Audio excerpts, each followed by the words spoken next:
Okay, let's start skipping again. Now we're at a new chapter. Okay. Alternative fight scene. I didn't have a problem with that, but I also knew I didn't always make the best decisions when acting impulsively. So I was nervous, and swallowed by deep shame that I had to hide behind Vaughn. Angry to be facing this situation. Frustrated, and desperately trying to maintain control of my emotions because I already knew how critical that was to keeping control of my abilities as well. Seconds later, I released the shield so Vaughn could dart forward into the fray.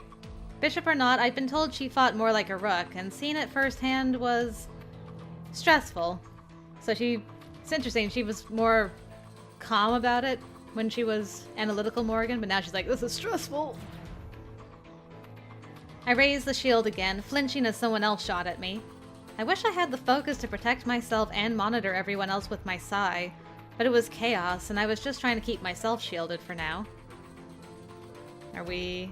Okay, yeah, we're back. The anger from before swallowed whatever anxiety I'd been feeling. I shouldn't be here. I didn't want to be here with some stupid man attacking me and trying to hurt me.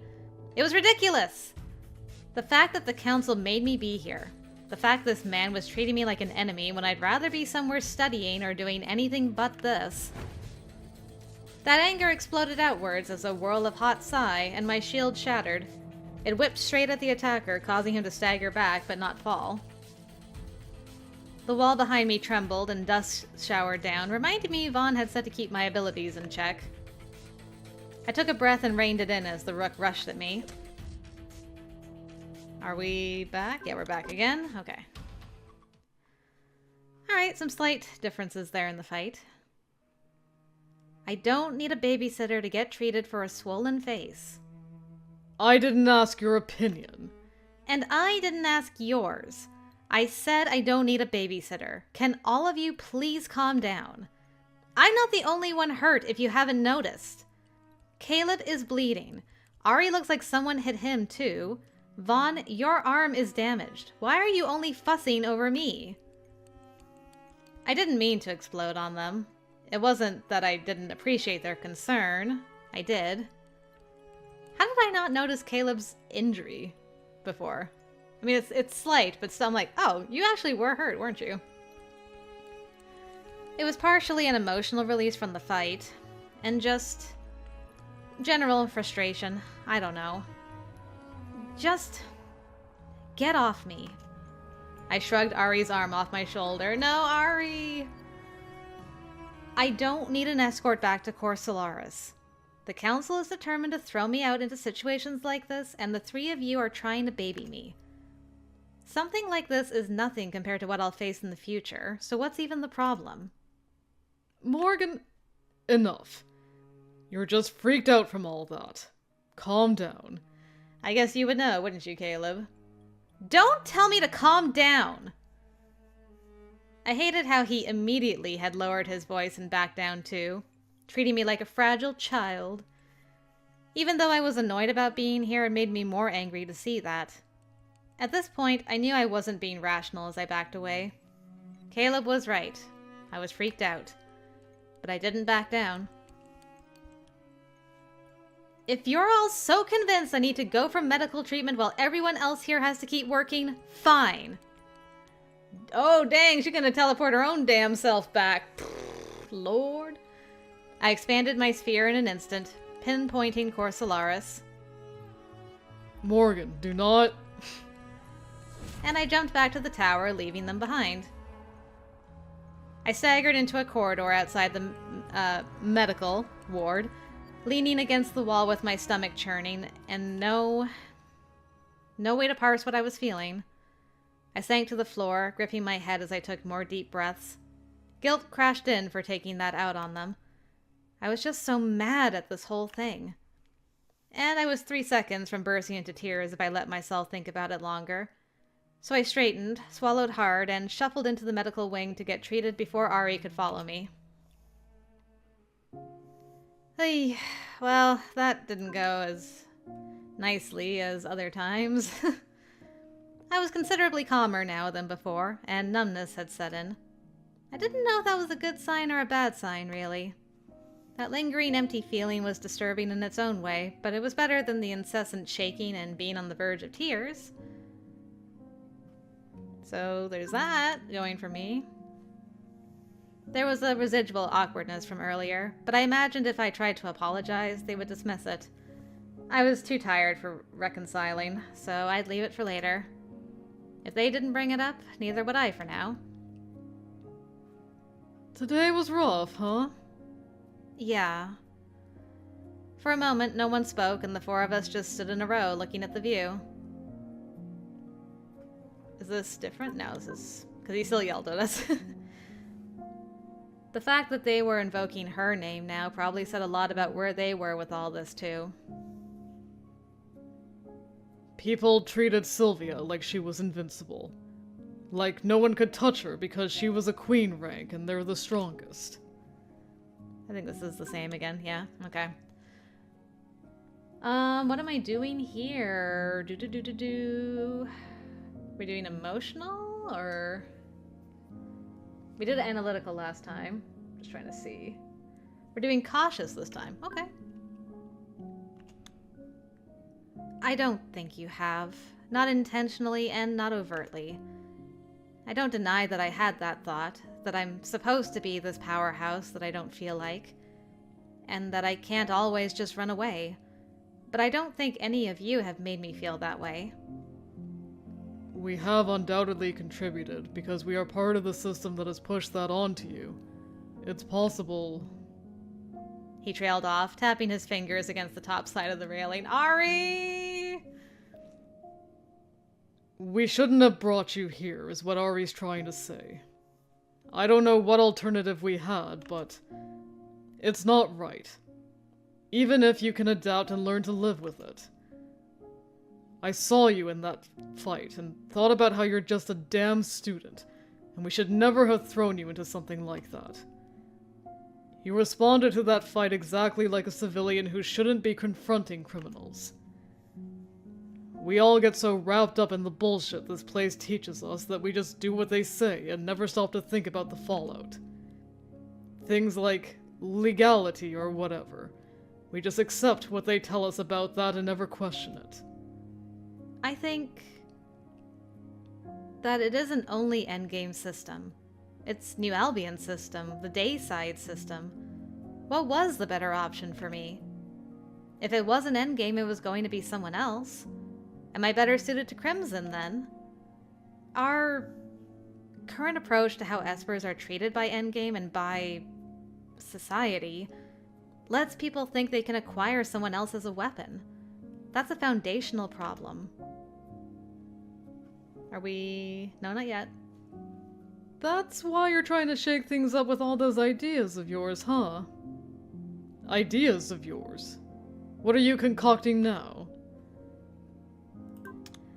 How dare you infer anything? Are you merely concerned? Be honest. I am concerned. Among other things. I sighed, then gave him a knowing smile. As expected. Don't say it that way. I feel I'm entitled to have more than only simple motivations. I am not unconcerned with your physical and emotional well-being. But I suppose I am a little curious if you are truly not ready to start a small revolution just yet. Not over being punched in the face, no. What a pity. You should value your face more, Morgan. I agree. I think I value my face to a reasonable degree.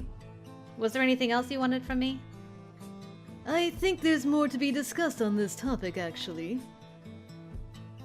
Is this still... yeah, it's still different, okay.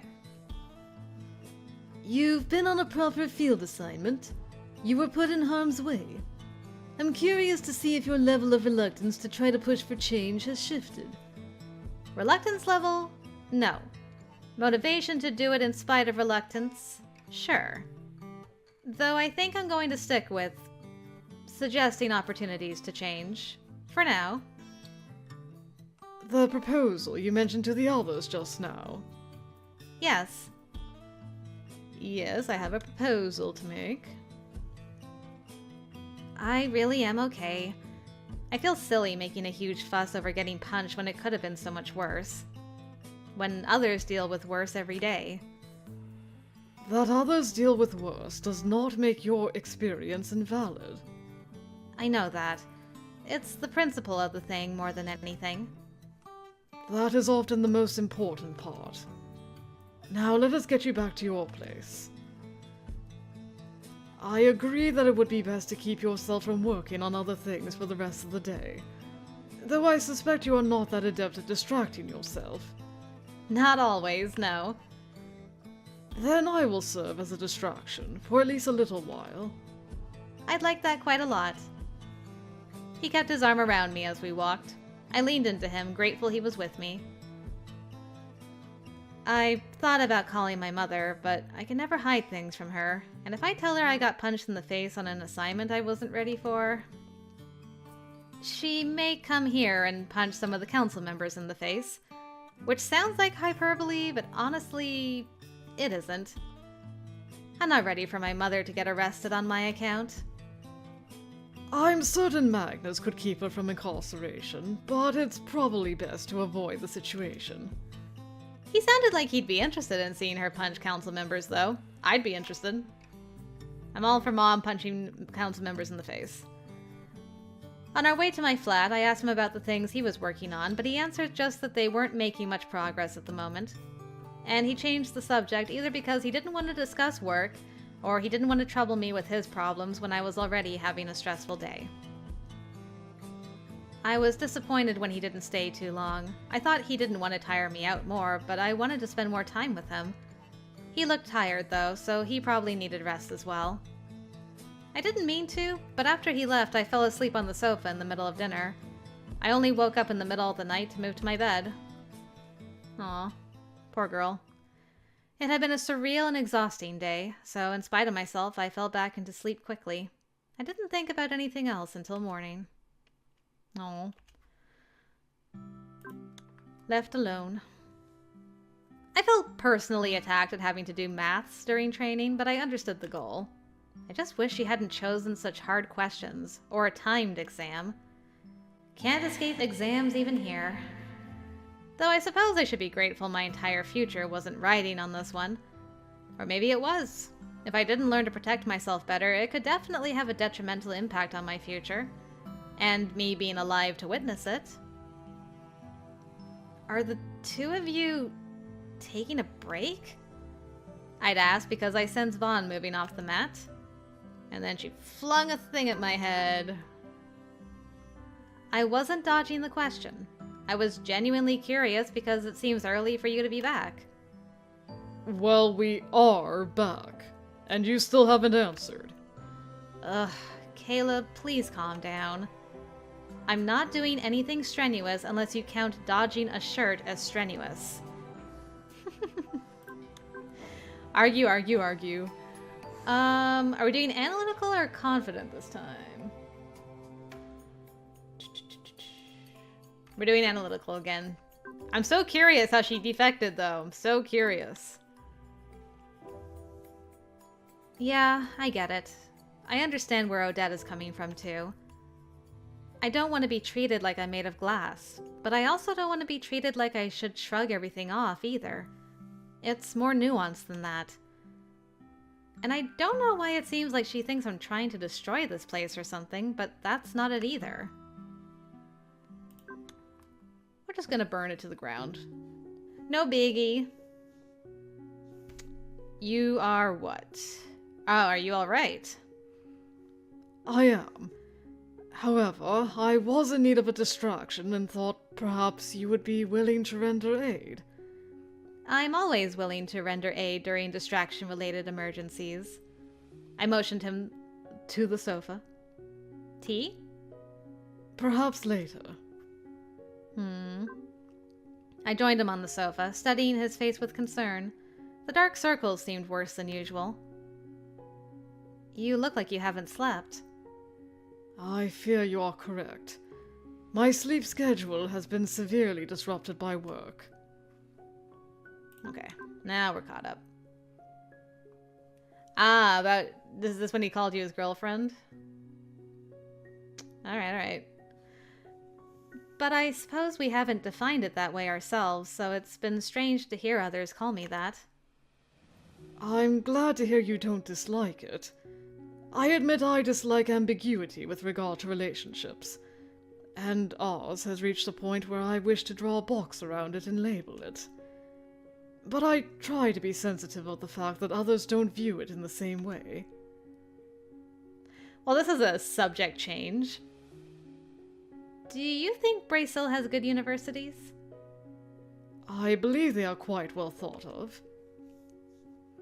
I suppose you're giving some thought to what your status will be if you're successful in your attempt to have Endgame loosen its grasp on Espers, yourself included.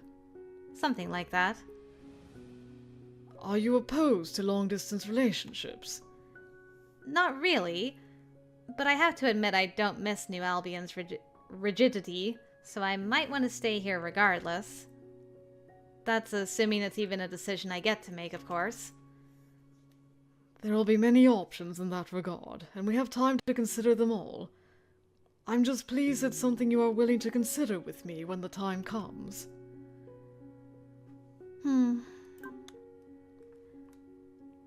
Alright, so he's caressing your fingers, so we're not going to kiss him this time, we're just going to let him continue and see where it goes. There's the blush. My teeth caught the edge of my lower lip, a smile tugging at my mouth as I let him continue whatever it was he was doing.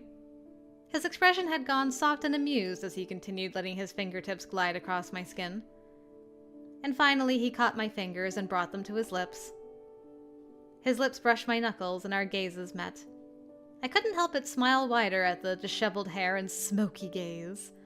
One of my hands found its way to his cheek, tracing a light path along his jawline. I studied his delicate features, as always entranced by him.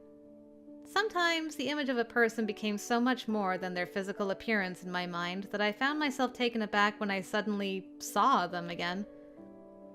YUU was such a beautiful man. Do go on. I kept forgetting it, getting lost in everything I had come to know about him. Something in his expression shifted as I studied him. YUU's hand abandoned mine and found its way to the nape of my neck as he pulled me closer and our lips met for a kiss. Unlike our past kisses, this one didn't start slow and build. This one had a desperate edge from the beginning. I pulled him closer to me, winding my arms around him and burying my fingers in his hair. My mouth opened against his and the taste of mint flowed onto my tongue. A soft sigh escaped me and I held him closer still. If he needed a distraction, I would do my best to be a safe harbor for him for a while, to just let him rest and be away from everything else. YUU let out a quiet murmur, hands sliding down my back to pull me closer. Our legs tangled as his mouth became more insistent on mine.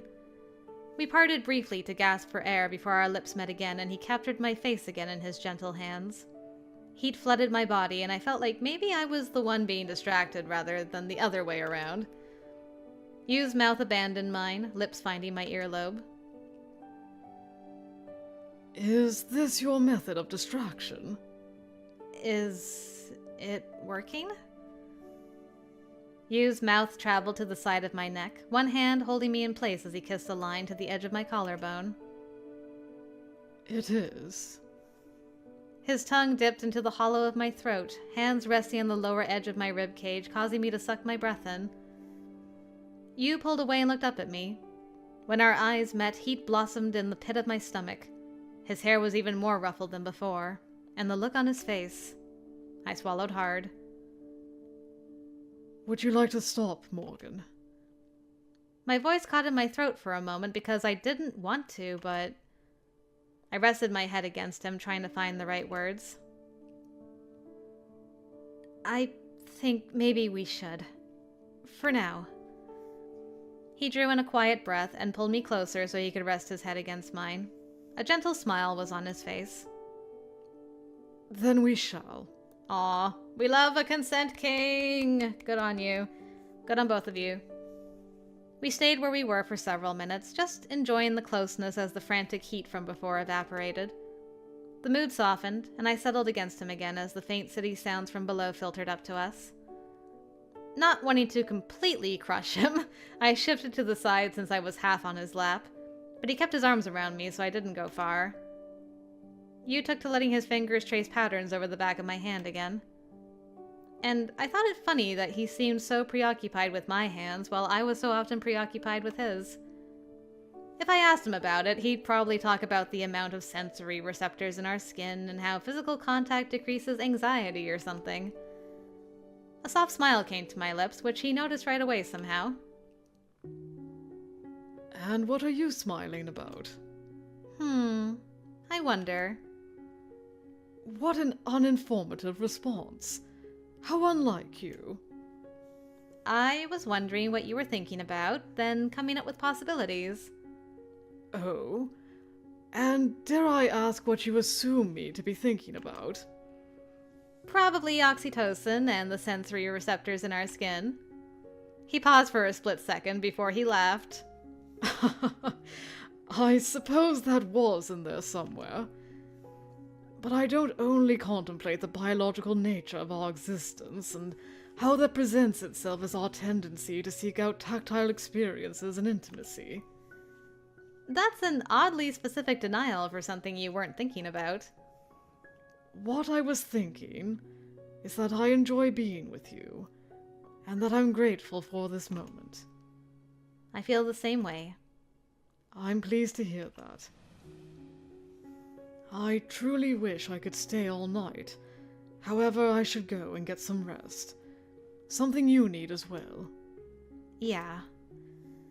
He said that, but he made no attempt to move, and we stayed like that a while longer before he finally tore himself from me and brushed another kiss across my mouth. For one long, tremulous moment, I almost asked him to stay over, but I knew that if he did, I would probably do something rash. And while I didn't foresee any dastardly consequences of throwing myself at him, I really wanted to take it slower. I wonder if he'll still have, like, the eureka moment of, I know what I need to do with the T-cells, if he doesn't stay over in the sweet ending? I don't know. So I let him leave. I know that's later, but I'm just wondering. We shared another kiss at the door before he said goodnight and stepped into the hall. I hope that spending the evening with me had been a pleasant distraction, at least for a little while. It had been for me. It had been nice to just sit and be with him and think about something other than Endgame in the future. I did my best to continue to hold those thoughts at bay as I went to shower and finally to go fall in bed to try to get some sleep. Alright. All these chapters. Whoa, whoa. Apparently we're not skipping yet. Hold on, I gotta calm down. Oh, right, because he didn't stay over, so we're gonna have a different wake-up. Right. I woke up early, as always, and tried for a while to hide in bed and chase sleep longer.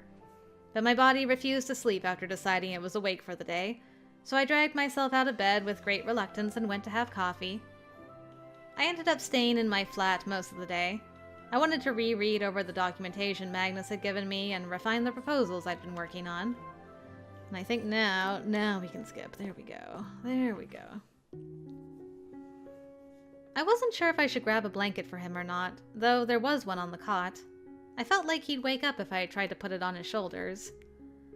That really only works in books. And given his position, it would probably fall off even if I could get it on him without waking him up. Instead, I crouched in front of him for a moment, studying his sleeping face. I almost reached out to move his hair aside, but I knew that would wake him up for sure. To my surprise, his eyes opened without warning anyway. There we go. Was the night the same? The night was the same length as always. Uh-huh. You know what I meant. Indeed I did. Is this where I lecture you about getting enough sleep? Or for not at least lying down for a while rather than sleeping at your work area? I suppose it is, if you wish to discover that all doctors are terrible patients who never follow their own advice, and are largely immune to such lectures. I already knew that. Then I suppose there's no particular need to experience it in a first-hand manner, is there? Are you always this cranky when you first wake up? Do I seem particularly irritable? Yes. Yes, you do seem cranky. I suppose it's likely I am cranky, then. Irritability is a symptom of sleep deprivation, along with many other personality alterations. Which is why you should take a break and get some proper sleep. Perhaps. What a convincing non-agreement. So, let's change the music then. Okay, last time we said it was for ourselves, not Magnus. This time we're not saying that. We're saying, I think I need to do it. I think I do have to do it, though. It's not just for his desired change, it's for mine, too. It's always been that. You cannot shoulder the burden of change alone. I don't think I'm trying to do it alone. Just trying to think of how best to be successful. And least disruptive, I suppose. Sometimes I get the feeling Magnus would be fine if I just burned this place to the ground and walked away from the flames. I think others feel that way too. And if I can be honest, there have been moments I felt like I wanted to. But there are people who love this place in spite of its flaws, so I can't do that. I don't think I'm focusing on the sort of rapid change Magnus wanted, but I also think that's for the best. I'm more invested in changing Endgame than I thought I would be, not just in getting an exception for myself. That's a lot more pressure than I anticipated, though. It's one thing to feel like my future is waiting for this, depending on it, and another to know it's not just me that can be helped. Or that should be helped. Perhaps. But worrying about the futures of many unnamed individuals, however, is not your responsibility. This entire organization is built on the idea that we should worry about and protect others. He frowned as he looked my way. I'm curious what sparked this new passion for change. Nothing in particular. I think it's just my personality to ultimately become passionate about anything I work on for a long period. And yet, I maintain that it's not your responsibility to change Endgame, Morgan.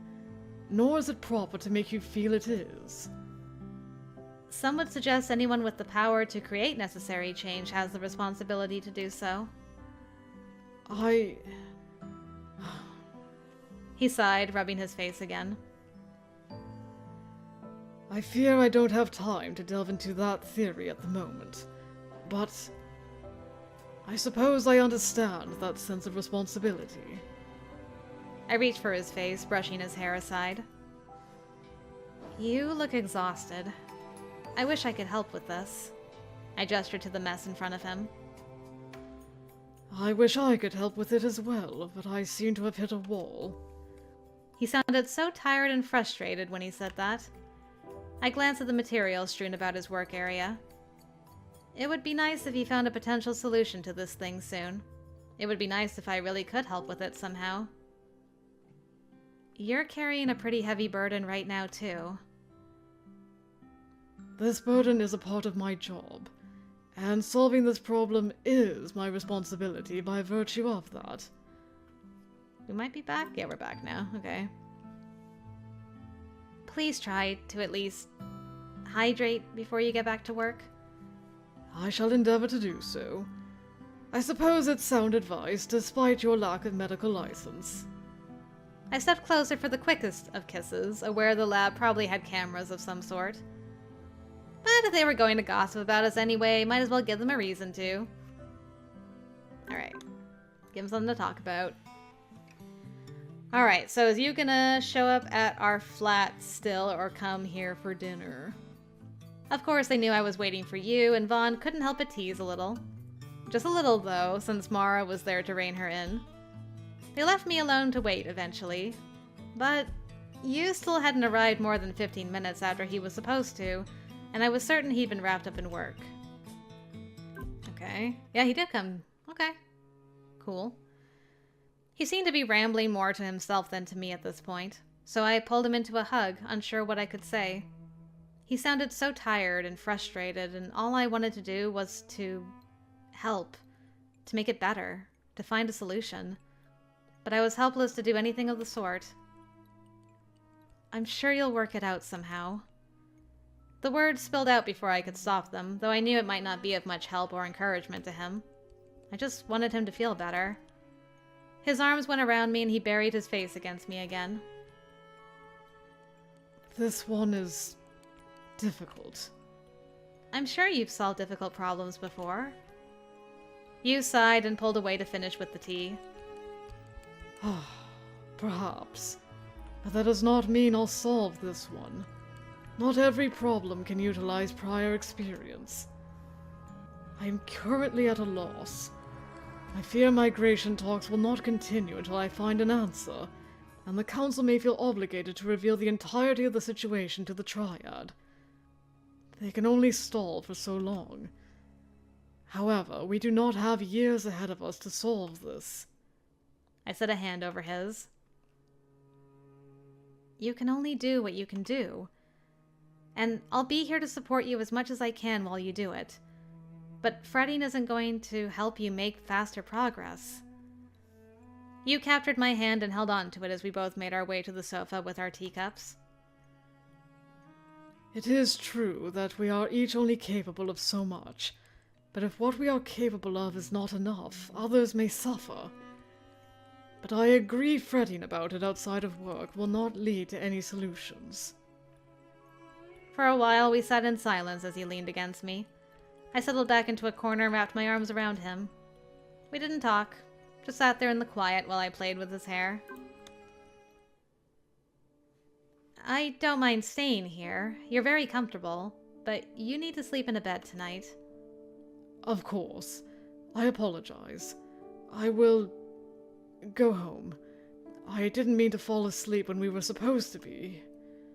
He was groggy, looking around as if he was still trying to work out where he was or what he was currently doing. I didn't mean you should go home, YUU. I meant we should just move to my bed. I thought he was going to argue, so I reached up to smooth his hair out of his eyes. Unless you don't want to. He leaned close again, resting his head against mine again. No. I believe I should prefer to. If it is all right with you. I wouldn't have offered if it wasn't. Thank you. The words were half mumbled into my hair. I held him tight and wondered at the remarkable vulnerability he was showing. This assignment was really taking its toll on him. I hated that. We fell asleep a while later, curled into one another with his head nestled against my shoulder. My dreams took me through a tumble of confusing images and ludicrous storylines. I sometimes surfaced enough to realize they were dreams. Is this the nightmare? Yeah. Alright. So he did stay. Interesting, so he probably had his eureka moment. Cool, cool. But the AI has been dormant for centuries. Indeed. Dormant but not dismantled, which means its potential remains, as does its threat. Is that... okay. That is, of course, why Endgame works so hard to protect the waste from incursions. Though, of course, outwardly our mission is to keep the peace of our wonderful society. At its core, Endgame's mission is to preserve the sanctity of the planetary AI to ensure it is never violated or misused. Because there are those who would do so readily should they have the right skill set available to them to allow it. For instance, a king rank. Hmm? Is this... okay, now we're back. We were analytical last time. We're gonna be analytical again. Interesting. And then this time we're gonna ask, what type of villain are you, Magnus? Curious minds are inquiring. Then what type of villain are you, Magnus? Well, I suppose that remains to be seen, doesn't it? That was not an answer that inspired confidence. Though, I didn't actually think Magnus was a villain. I doubted anyone here thought of him that way. Including you, who was always willing to mete out harsh judgment if someone deserved it. Otherwise, he'd have given me a much stronger warning to be careful of Magnus. He didn't even tell me to be careful, actually. Just assured me I didn't have to go along with Magnus's plans. It was interesting that Magnus saw himself that way, though. Interesting and maybe a little sad. Then again, he seemed to take some sort of vicious pleasure in portraying himself as a villain. I couldn't understand why. If Endgame's leader is a villain, I shudder to think what it means for the rest of the organization. Right? Right? He seemed to take so much pleasure from my saying that, I couldn't help but wonder if that was part of why he liked casting himself in that light.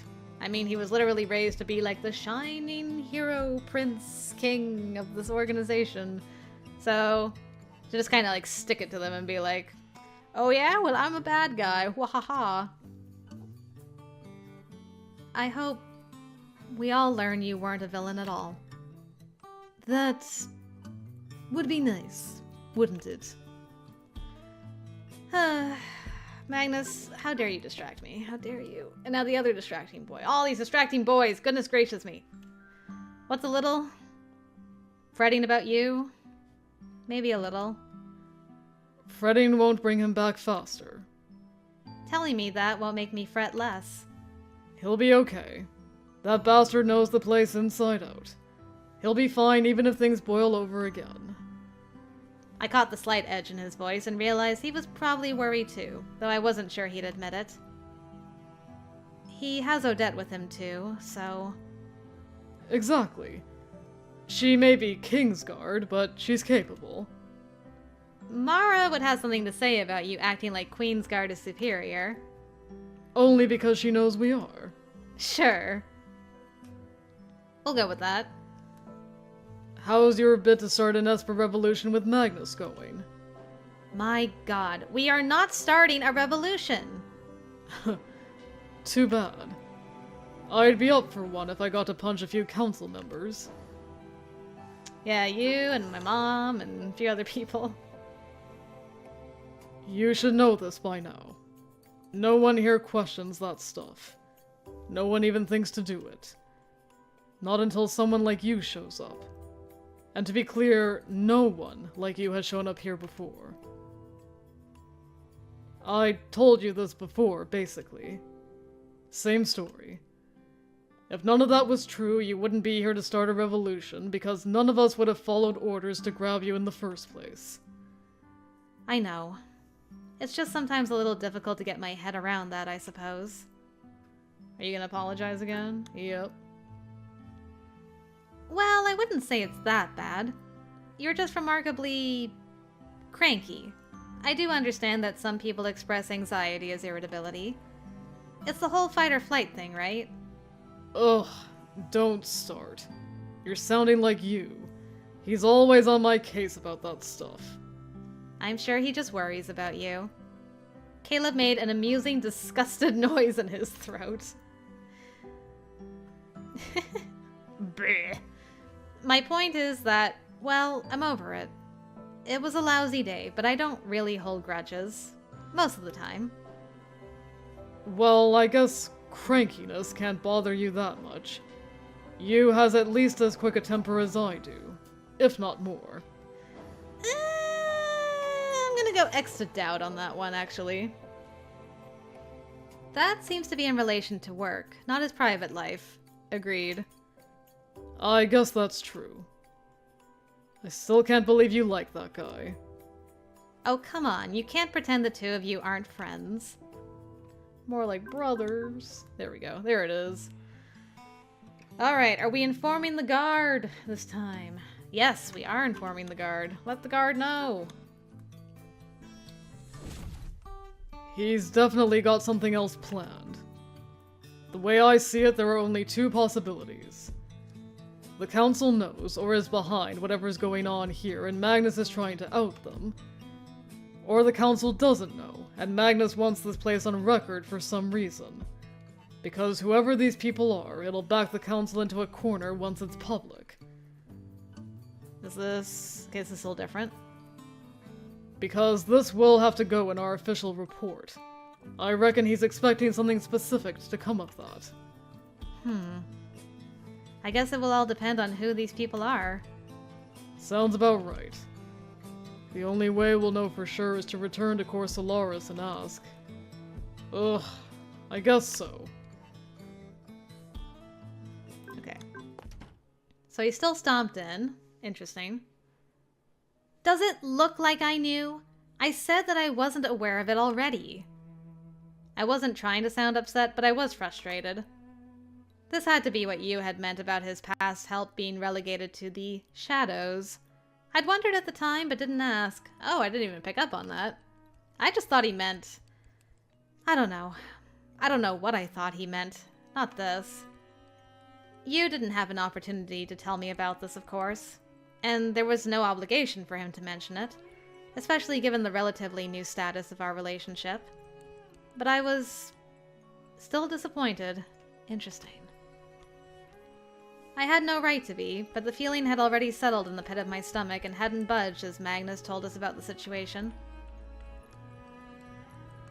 It's weird as hell for the two of you to team up on something like this. How did that even happen? Oh, it was happenstance. I merely discovered what YUU was already doing. Okay, so he fills us in. That was a good point. The council didn't seem like they just accept being backed into a corner. They had far too much power to quietly deal with this and just apprehend and deport everyone or something.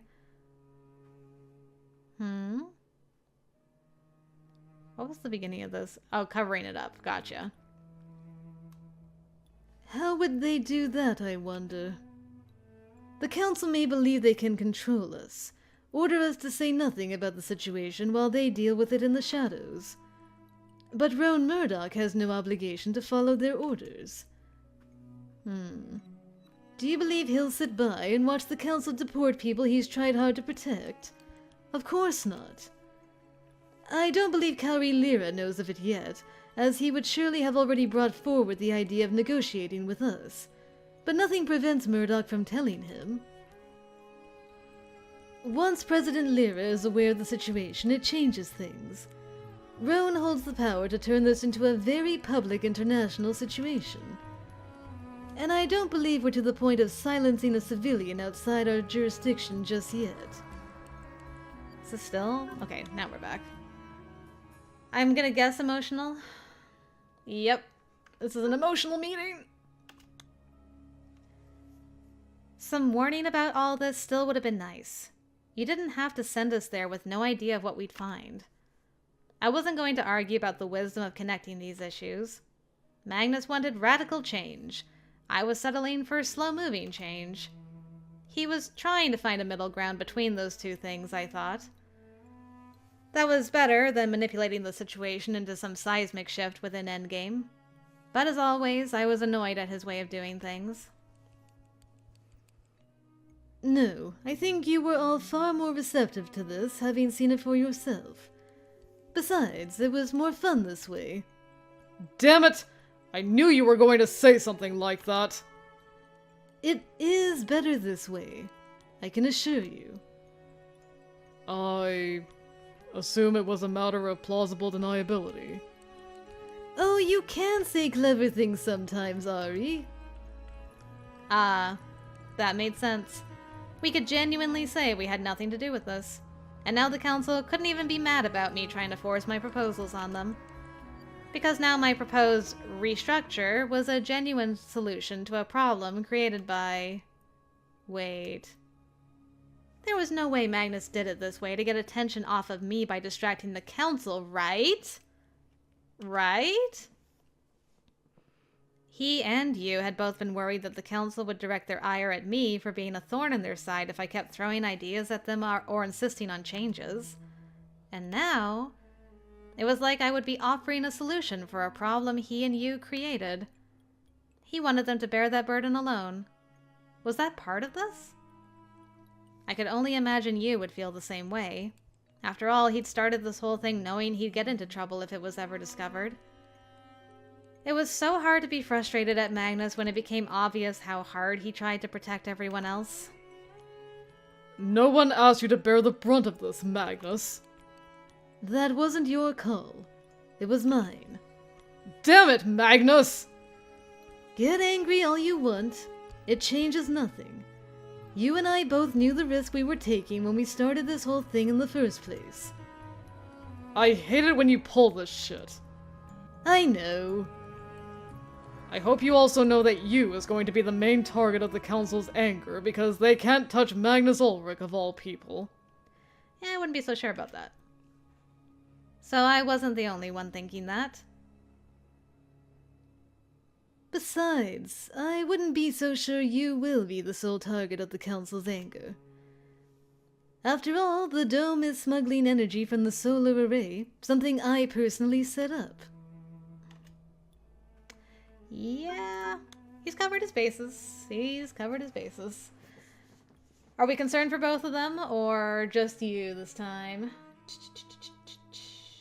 Oh, we're still concerned for the both of them. Well, well, who knew? My thoughts were so jumbled that I didn't even know where to begin organizing all this information and figuring out how to feel about it. Vaughn was the one who caught up to me, looping her arm in mine. Hey, girl.